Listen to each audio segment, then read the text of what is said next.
just What happened he to all ladies in the ones first? hanging off the jet ski. What happened to They ladies are the first? ladies. Them is over there. Come on.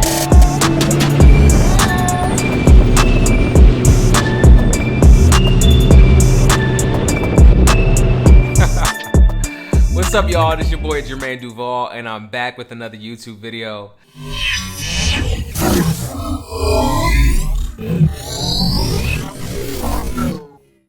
It was my first ever travel vlog. I got to work with Kayla Nicole, and it was a crazy, fun, exciting, just mind-blowing experience. We had such a great time out there, and it was just full of jokes and laughters, and I kind of wanted to recap and share my experience, and also for videographers that are out there, share my advice for those who are trying to get into the game or who are maybe already doing videography and you want to land a client like Kayla Nicole. All right, so ideally, when you are planning a trip with a client, you should have clear communication, pre-trip communication to be more specific. This way, you're able to plan accordingly. You're on the same page as what the client wants to capture, what their goal is for the trip. And when I went on this trip, I found out about the trip about 4 days before we flew out to the Virgin Islands. And so I didn't really have a whole lot of time to do a lot of pre-trip planning. I just had to just wing it, honestly. Not ideal, because I want to be prepared and I want to make sure that we're able to execute and capture what it is that Kayla wants to capture. So I just had to come with the mentality of being flexible and just being prepared to capture whatever it is that we were doing, and just to capture as much footage as possible so that on the back end, after speaking with her, we could cut it up and chop it up in the way that she needs it chopped up. Additionally, it was also very, very challenging because as a professional, I have my own schedule. Luckily, I had the availability during this time frame to travel with her. Like I said, I found out 4 days before we flew to the Virgin Islands, and I was there for about 4 days. Luckily, during the time frame that she needed me, I didn't have any clients that I was working with, so I said, bet, cancel what I needed to cancel, and I was able to travel with her. And I'm grateful that I was able to do that because it was an incredible experience.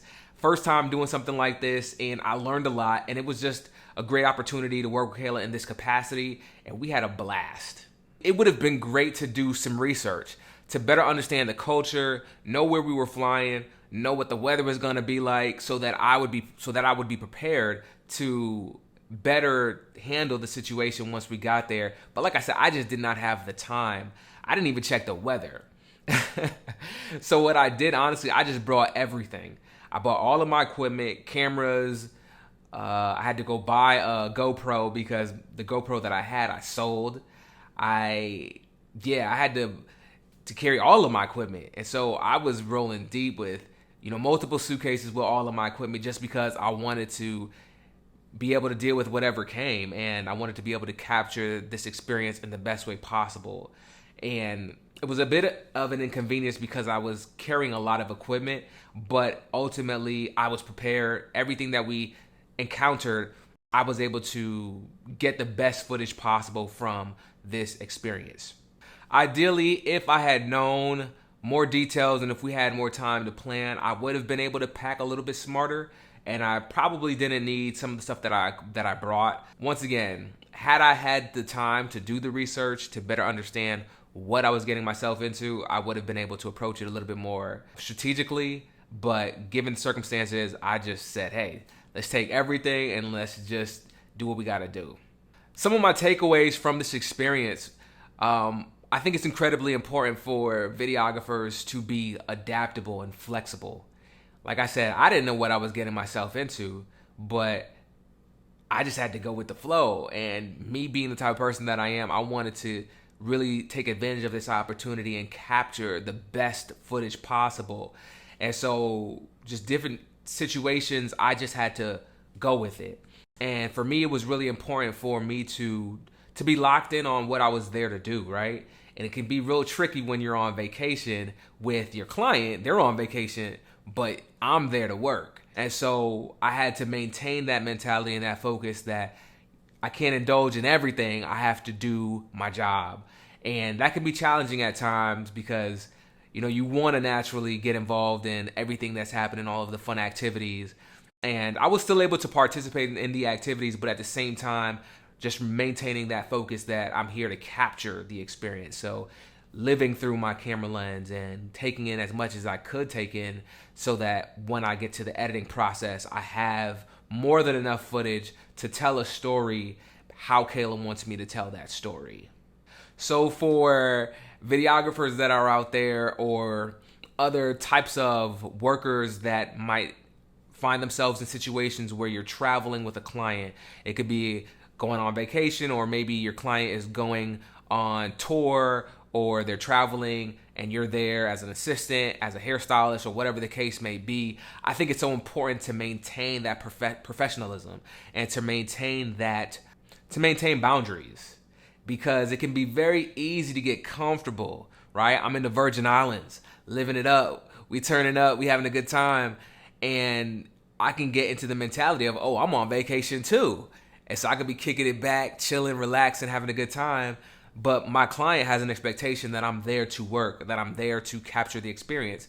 And I'm charging her. She's paying for that. So I think it's important for us to be in that mode of, I'm here to work, and not to cross those boundaries where you're doing things that you shouldn't be doing, and really just trying to show the client that I'm trying to keep it professional. I'm here to work, here to serve you and make sure that you're getting what you need. What would have worked out better would have been in that planning part, right? Before we left to go to the Virgin Islands, having that moment to have this conversation with her to be like, hey, what are the hours gonna look like? When do you want me to be working, and when am I not gonna be working? Because we never had that conversation, my mentality was like, hey, I'm just gonna be in work mode all the time, And so it was definitely a little stressful. It was a lot. Like, I was capturing everything, and it's definitely exhausting. It's a lot of work, but in the end, I'd rather be sitting in the editing room with more than enough footage than to say, oh man, I wish I would have captured this or that. As a result of that, working with Kayla, oh my goodness, I captured so many funny experiences, so many funny moments, because my camera was just always running. And what I'll say about Kayla is she is hilarious. Honestly, she's probably one of the funniest people I've ever met in real life. She's not trying to be funny, and everything she does is hilarious. So that made my job a lot more enjoyable, because I was just cracking up the entire time. I didn't want the audience to be able to hear me laughing in the background behind the camera, but it was hard because Kayla is hilarious. All right, so I talk about professionalism being very important.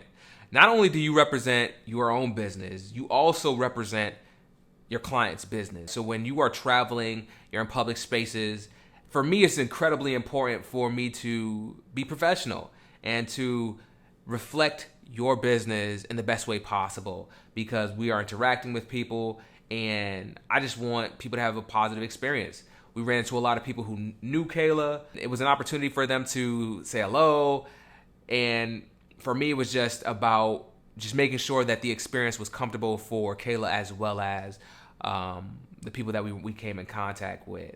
And so as you're working with clients, try to build that communication, try to study that client, because sometimes the communication that may not be as clear as you're used to, but through people's body language, through the way they may not say certain things, you can kind of pick up on the way they move. And it's important for you to adjust accordingly to just make everything flow as smooth as possible. That's something that was very important to me. And naturally, when I travel overseas, when I'm traveling with my girl or whoever the case may be, I want them to feel protected. That was important to me as well, just making sure Kayla felt protected, because when you go overseas, you don't know who you're going to encounter. Sometimes you run into people and, you're just in a foreign space, and not only that, but Kayla's with a stranger. I mean, I've worked with her a few times before this situation, but nevertheless, I want her to feel comfortable. I want her to have a good time, and I want us to be able to do a good job. So that's something that's important to me. Just trying to make your client feel as comfortable as possible, building that communication, building that trust, so that you're able to maintain that relationship with that client and have more opportunities with them. All right, so after we made it back to the States, it was a successful trip. I wanted to kind of recap with Kayla and to kind of review obviously all of the footage, but also to get an idea for her vision of what she wanted her content to be. If you don't get the opportunity to sit down with the client beforehand, you definitely want to do it after the fact and get an idea as to what it is we're creating, what story we're telling. But overall, the experience was incredible. Like I said, I'm a videographer. I typically work with small businesses, corporate events, speaking engagements. This was my first time doing something like this, traveling with a client overseas. And it was different, but it was a lot of fun. And so for me, I just maintained a very open mindset, being invested in just making the most of the opportunity and using this as an opportunity to learn and grow and develop my craft as a videographer. It's important as videographers, as entrepreneurs, like I said, I want to speak to not just videographers, but entrepreneurs, for us to maintain an open mindset, because we will always run into challenges or new opportunities, things outside of our comfort zone. And if we're very rigid, like, oh, I can only do it this way, or I can only do it that way, then it limits our ability to learn and to gain from new experiences. So that was the mindset that I went into this experience with. And as a result, I had a great time while still being a professional, working and capturing incredible experience that I was able to chop up into a travel vlog for Kayla. Now, I don't know when she's gonna put it out there, maybe she won't, but hey, I did my job and I got paid for it, so I'm grateful. And now I can use this to help market myself to other clients to say, hey, this is something that I can do, even though it's not necessarily something that I do on a daily basis. All right, so I just wanted to share this experience with y'all. Hopefully y'all enjoyed the short clips that I put in the video. And for those who are videographers, for those who are assistants, hairstylists, or whatever it is that you do, if you work with clients, especially, celebrities or whatever the case may be, hopefully this gives you some insight from my experience and how I was able to learn and grow from this experience and handle the situation, so that when you find yourself with this opportunity, or if you want to market yourself to provide a service like this for these types of individuals, you have a better idea as to how to go about it. All right, so don't forget to like and subscribe this video, and I look forward to seeing you in the next one.